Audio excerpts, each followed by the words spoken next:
All right, good morning, everyone. We're going to go ahead and start. It's 8 o'clock. Welcome to CEC 2022, day 3. All right.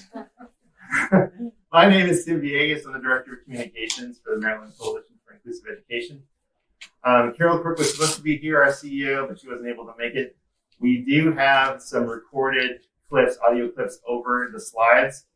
And if you look in the Whova app, you can download a transcript of what she actually says. We also have the PowerPoint up there in PDF in the Whova app as well. Today, we also are joined with Brittni Sammons. Morning. I'm a supervisor of, what is my title? Supervisor of Instructional Performance for Calvert County Public Schools. And Betsie Camilliere. Good morning. I'm an Inclusive Programming Specialist for Calvert County Public Schools. And so the big idea that I want you to take away from today's session is that systems change is possible and sustainable with a formal systems change process. Now, who is MCIE? Who is the Maryland Coalition for Inclusive Ed? We are a nonprofit. We've been doing this work for over 30 years. We specialize in school and system-wide transformation, but there's other things we do like individual student planning, professional learning, and state and local technical assistance. So we work with departments of ed around the country. Some things very quickly. We're going to define inclusion. We're going to define this multi-year phased approach. We're going to talk about barriers and solutions to systems change. We're also going to talk about readiness for systems change.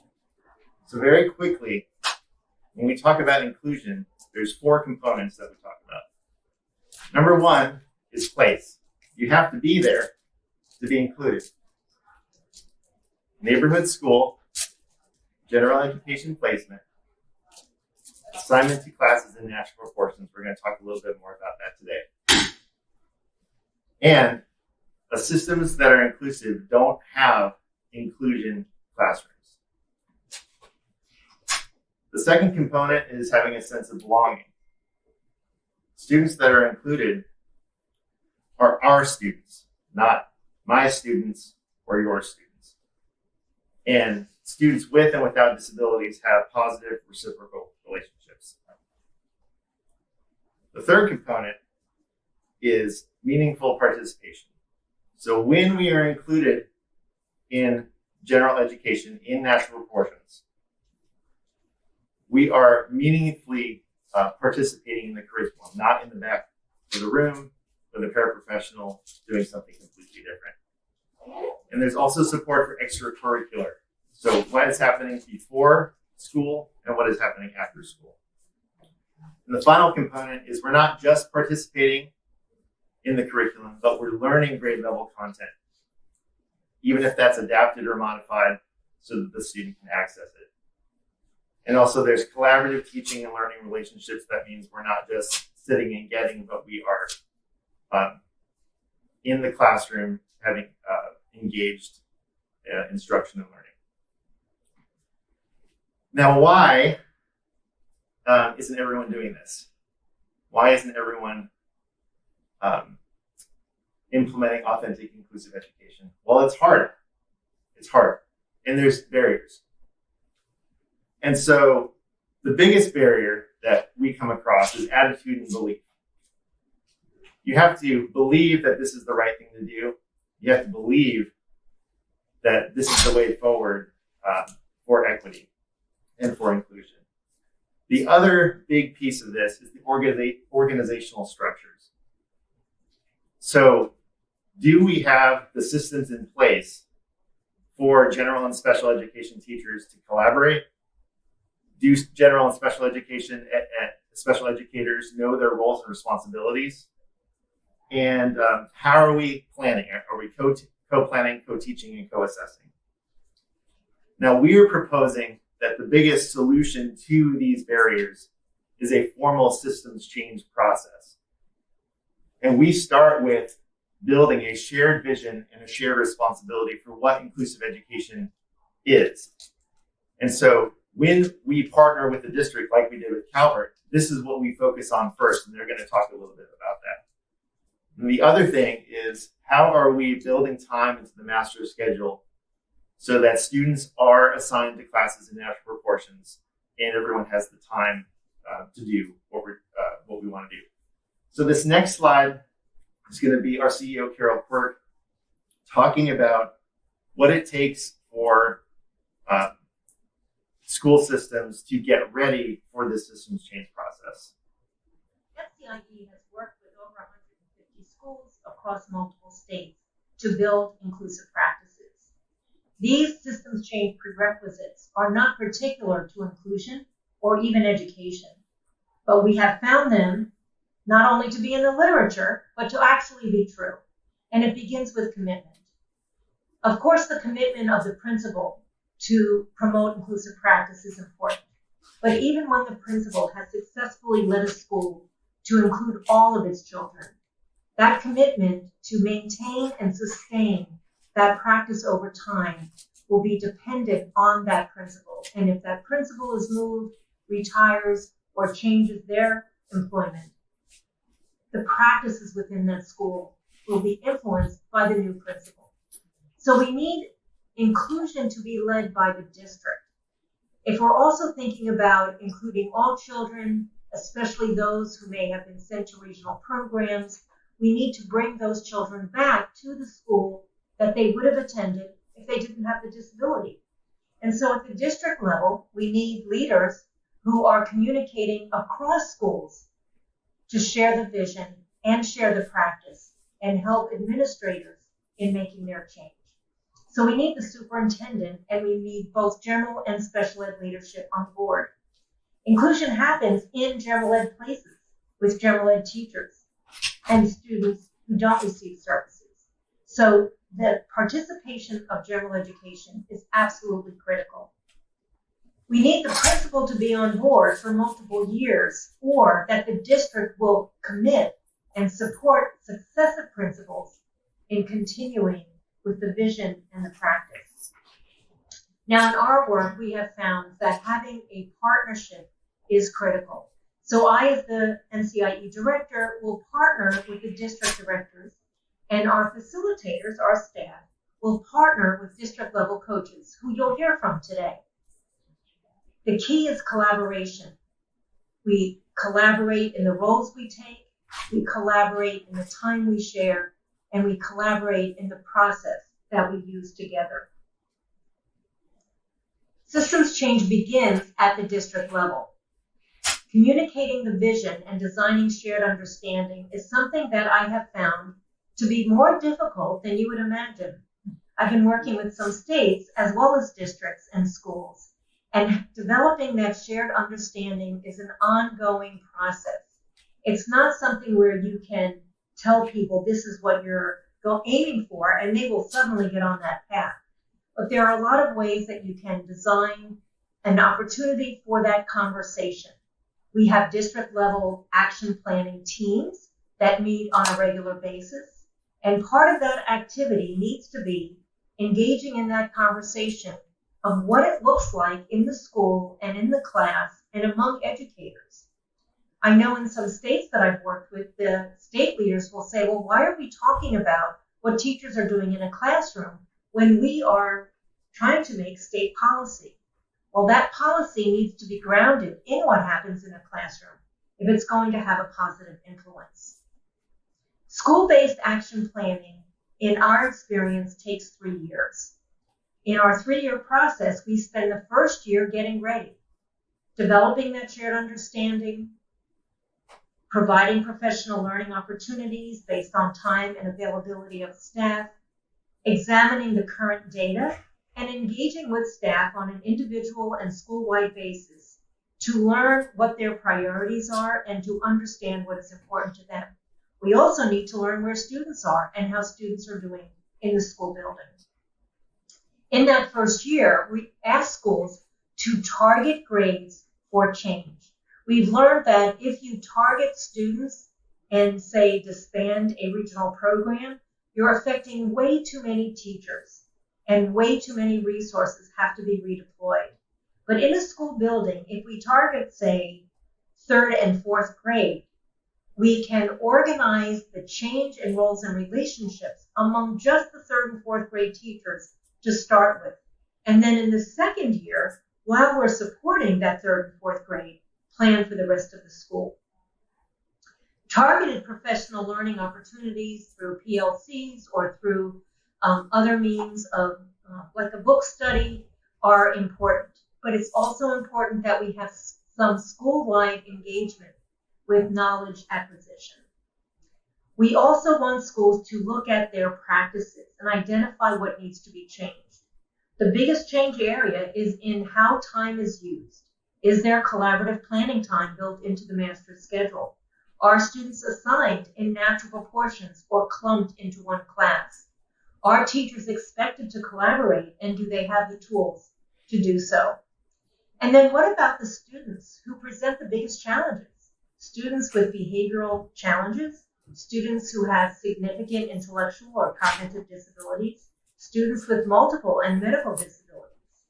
There are student planning tools. We don't need to say, well, not that student. What we do need to say is, let's plan. And only if we cannot figure it out would we remove that student from opportunity to learn in the general ed class. I can tell you over hundreds and hundreds of children for whom MCIE has planned. I can count on one hand the children that we have said with the team, I'm not sure we're ready to include the student. Not that the student wasn't ready, but that we weren't ready.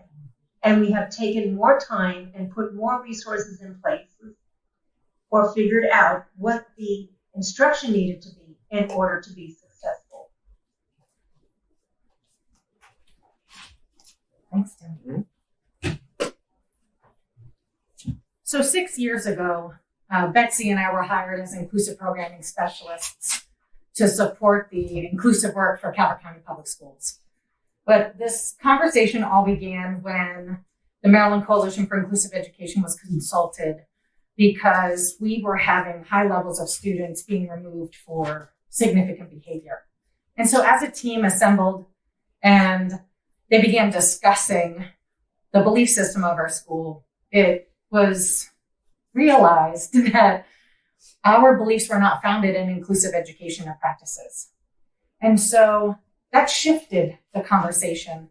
And at that point, we committed to improving, but truly taking on the work to establish inclusive education for Calvert County Public Schools. And it's been hard. But one of the things that we wanted to share with you is this infographic. So this is a tool that the Maryland Coalition for Inclusive Education created with us to help us capture our systems change process, as well as the partnership that we have with the Maryland Coalition for Inclusive Education, because without their structures, without their technical support, it really is difficult to overcome the barriers presented by this work. So I'm going to walk you through the features of the infographic. Some of them are going to be obvious for some of you, others might appreciate a little bit of an explanation. So bear with me as I work through this infographic.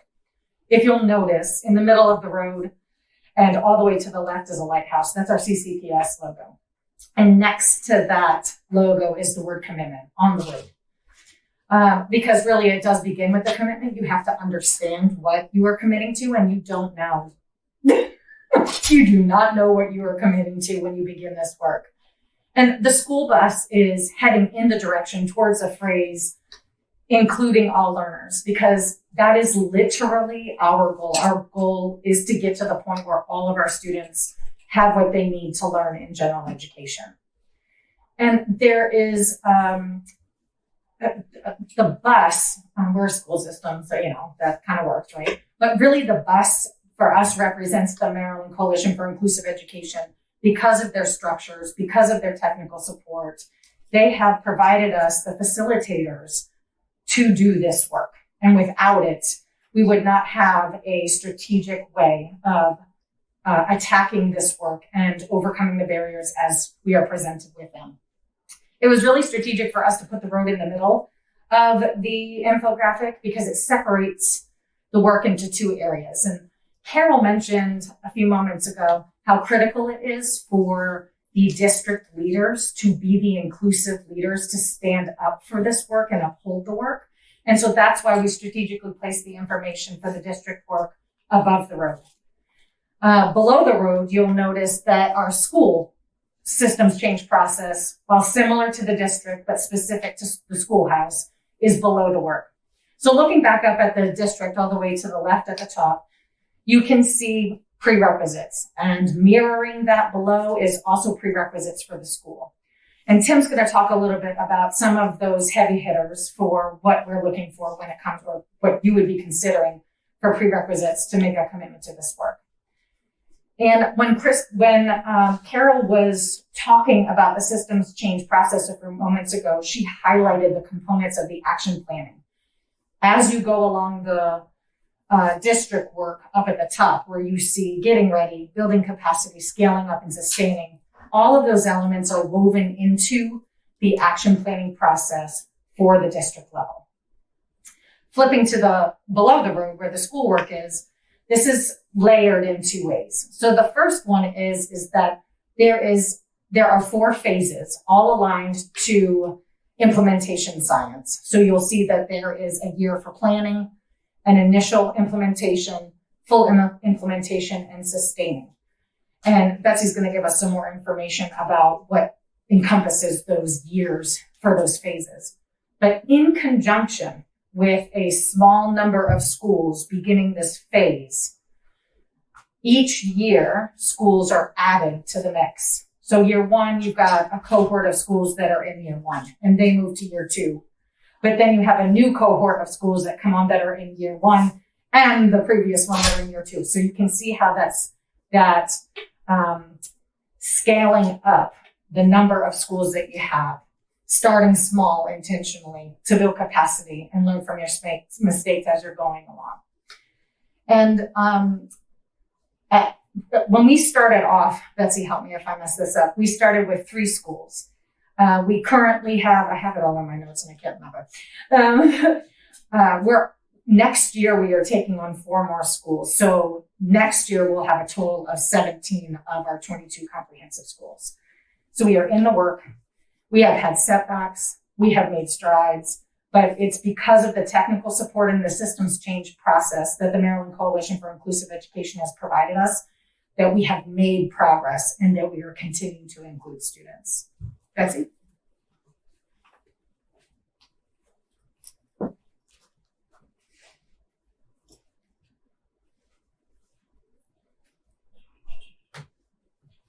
Betsy, you want me to click for you? Wow.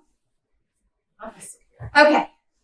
So getting into sort of the nuts and bolts of the plan, as schools were added and we began the systems change work, all of the schools followed the same course of action. Our system started with 3 demonstration sites in year 1. And as Brittni mentioned, 2 or 3 schools were added each year, with the exception of 2020. There's no explanation needed there, right?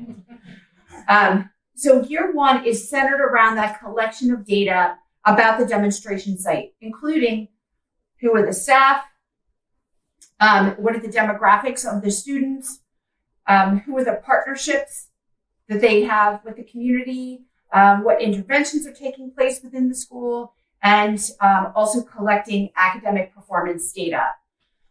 So year 1 was really hard for me because I was like, let's go include some students. Like, let's make it happen.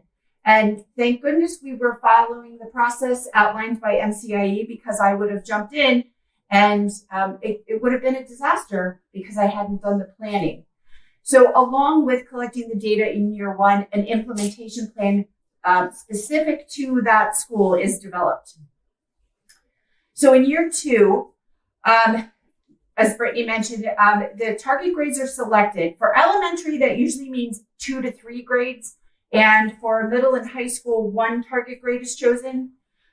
The practices that support inclusive opportunities are implemented on that smaller scale. And again, we're looking at what's going well, what do we need to change, and while we're continuing to give further information to the rest of the staff.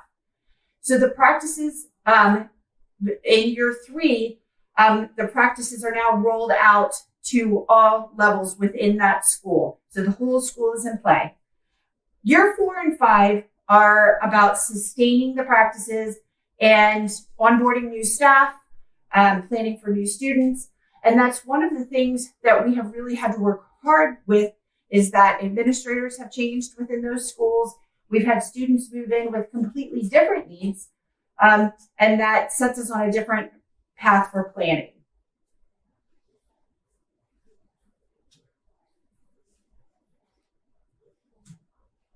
One of the very interesting things I think about this process, as I work with 4 demonstration sites now, is that you are following the same plan. We literally have agendas that are developed for the first meetings in year 1, and yet the schools all have a very individual path. It looks very different because of the needs of each school. Okay, so when planning for students with complex support needs, we implement several person-centered planning formats, beginning with a MAPS meeting. So this process, making action plans, it was originally developed by McGill University. It's been around for a long time. It's a very different process than an IEP meeting. So the family of the student and the school team are asked lots of different questions that you see here at the top and with the purple. So what's the history of the student? What are your hopes and dreams for the student? Fears and nightmares. Who is the student?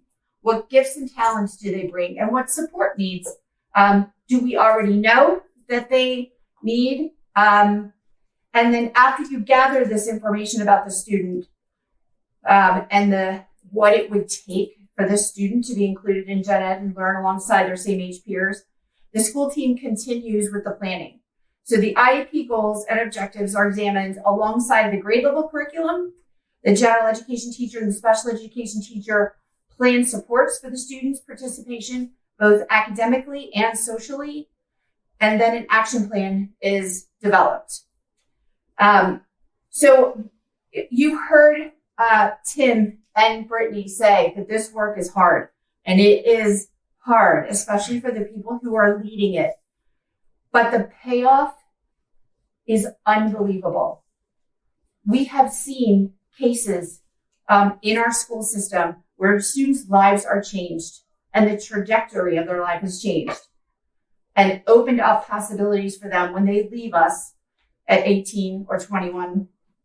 And so don't be afraid of this work because although it is hard, you all can do hard work, and the payoff for the students is tremendous. So now we're going to hear from Carol Quirk again as she shares data from school districts that have received technical assistance from the Maryland Coalition for Inclusive Education. This chart represents districts across one state, and this was 20 years ago. So in these districts, the yellow bars indicate the districts that MCIE ended up working with systemically. Now, this data is the LREA data. That's what we call it in Maryland and in some other states. It is the percent of children who are in general ed placements 80% or more of the time. Next slide. These are the districts that, after partnering with MCIE, after 20 years, these are districts that are implementing that inclusion rate. Melissa is raising the roof. Thank you. Appreciate that. Here is the change process for one district in Maryland. In 2000, their LREA or indicator 5 data was at 51%. The blue bars are with MCIE's intervention and partnership. And then as you can see, the latest data that we have on this slide is 2017 to 2018, but they are still at that 91% even to this day. So this is our graph. We struggled with the number of students learning in general education for 80% or more of their day. So you'll see the first bar of measurement is in 2013. And the blue line that is coming at 2016 is when we started our partnership with the Maryland Coalition for Inclusive Education. As you might remember, because there's been a lot of information, the first year is all planning. So that 2016, 2017, there wasn't much movement. But since we started planning, the number of students that we have been able to educate, chosen to educate, worked to educate in general education has increased by 10%. And that is all attributed to the systems change process and the technical support provided by the Maryland Coalition for Inclusive Education, as well as the efforts, the ongoing struggle and persistence of all of our general and special educators, related service providers, and leaders within our system, because it takes all of us to make it work. Thank you all for listening so patiently and wonderfully. The big idea that we started with, the systems change is possible and sustainable with a formal systems change process. So how do you know you're ready to do this work? Because like we said before, it's hard. We want you and whoever wants to work with us to say 3 things. Number 1, I believe this is important. Remember when we talked about barriers, beliefs and attitudes? That's the big hurdle. That's the big barrier. If we can get past that, we're already ahead of the game. Number 2 is I want to do this work. Sometimes we believe that inclusive education is the right thing, but we don't want to dig in.